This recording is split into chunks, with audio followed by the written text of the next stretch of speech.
তারেক রহমান সাহেবের ফেরার বিষয়টি আচ্ছা।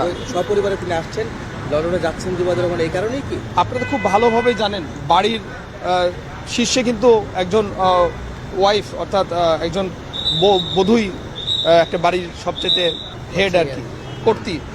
উনি যদি ফেরার টাইমে না থাকেন তাহলে টুকিটাকি জিনিসপত্র এগুলো তো আর বাড়ির কর্তা পাবে না, তাই না? এই জন্য ওনার যাওয়া।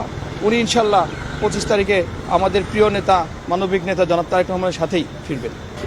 ওনার সাথে ওনার ফ্যামিলির 3 জনই আসছেন।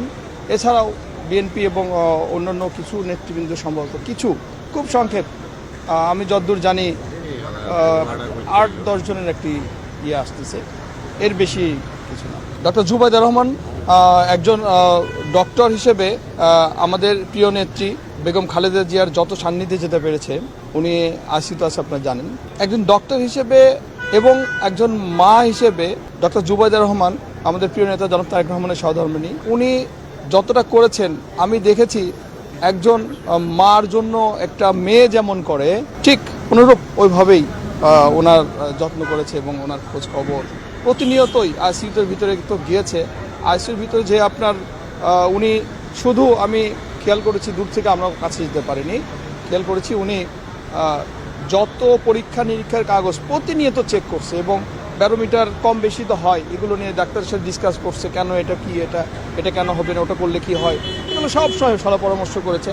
এবং আরেকটা জিনিস দেখেছি, সব শেষে উনি প্রায় প্রতিদিনই 20 মিনিট থেকে 30 মিনিট পর্যন্ত এই ডাক্তারি পরীক্ষা নিরীক্ষার কাগজ চেক করা ছাড়াও উনি দোয়া পড়েছে, উনি ওনার জন্য মোনাজাত করেছে এবং যত ইবাদত ওনার সামনে একজন মুমূর্ষু রোগীর পাশে করা লাগে ডক্টর জুবাইদুর রহমান তাই করেছে। এবং উনি যেদিন আমরা ওনার ফেসটা দেখেছি, যে আইসিইউর ভিতর থেকে বের আসার পরে ফেসটা দেখেছি, একটু মানে ভালো, মানে বোঝা যায় তো, তখন আমরা মনে করেছি না আমাদের নেত্রী ভালো আছে। আবার যখন দেখেছি একটু হয়তো গম্ভীর্য হয়ে বাড়াইছে, তখন আমার মনে হচ্ছে আজকে হয়তো খারাপ আছে।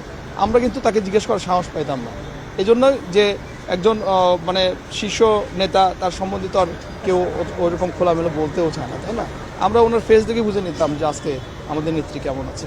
আরেকটা জিনিস আপনারা জানেন, উনি কিন্তু এছাড়াও এখানে উপস্থিত যে আপনার দেশি বিদেশি ডক্টর অনলাইনেও থাকে, ওনাদের সাথে কিন্তু প্রতিটা দিনে 16টা দিন থাকলো, 16টা দিন উনি কিন্তু প্রায় আপনার রাত 11টা, 11:30 পর্যন্ত, কোনোদিন 12টা পর্যন্ত সন্ধ্যা থেকে ওনাদের সাথে সমন্বয় করেছে, কি করলে ভালো হয়, কি না করলে ভালো হয়, কি অবস্থায় রাখতে হবে, কি অবস্থায় করতে হবে, এখন কোন মেডিসিন দিলে ভালো হয়, এগুলো সব সময় ডিসকাস করেছে।